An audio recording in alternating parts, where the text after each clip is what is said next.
Profit है, growth है, फिर भी कंपनी को पैसों की या फिर कैश फ्लो की प्रॉब्लम है। ये कैसे?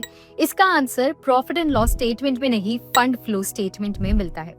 अभी फंड फ्लो स्टेटमेंट होता क्या है? ये एक फाइनेंशियल स्टेटमेंट होता है जो बताता है कि कंपनी के फंड्स कहां से आए और कहां यूज हुए, यूजुअली दो बैलेंस शीट डेट्स के बीच। बैलेंस शीट बताता है पोजीशन, पीएनएल बताता है प्रॉफिट या लॉस, और फंड फ्लो स्टेटमेंट बताता है मूवमेंट।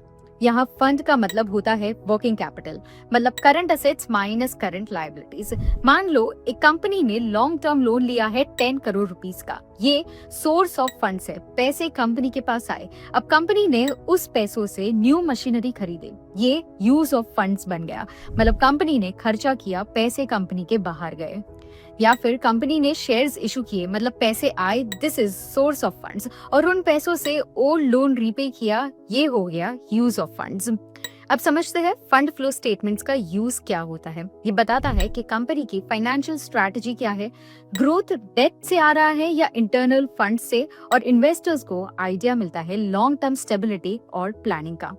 अगर फंड्स का सोर्स रिपीटेडली लोन्स के थ्रू हो और उसे सिर्फ लॉसेस कवर करने में यूज किया जा रहा हो, तो ये एक वार्निंग साइन हो सकती है। So basically fund flow statement profit नहीं, कैश फ्लो नहीं, बल्कि मूवमेंट ऑफ फंड्स दिखाता है, स्पेशली लॉन्ग टर्म डिसीजंस के कॉन्टेक्स्ट में। इसीलिए एनालिस्ट इसे यूज करते हैं जब उन्हें देखना होता है कि कंपनी कैसे ग्रो कर रही है, सिर्फ कितना कमा रही है ये नहीं। Now it's your turn. आप कंपनी एनालाइज करते टाइम सबसे ज्यादा क्या देखते हो? कंपनी का प्रॉफिट और लॉस कितना है, या फिर कंपनी के पास कहां से पैसा आ रहा है और कहां खर्चा हो रहा है? Comment below your answers. और ऐसे ही एजुकेटिव वीडियोस के लिए make sure that you subscribe to Kotak news YouTube channel and also follow us on all our social media platforms. We hope आपको ये वीडियो हेल्पफुल लगा हो। Do share it with your friends and families and stay tuned for more upcoming updates. Investments in securities market are subject to market risks. Read all the related documents carefully before investing.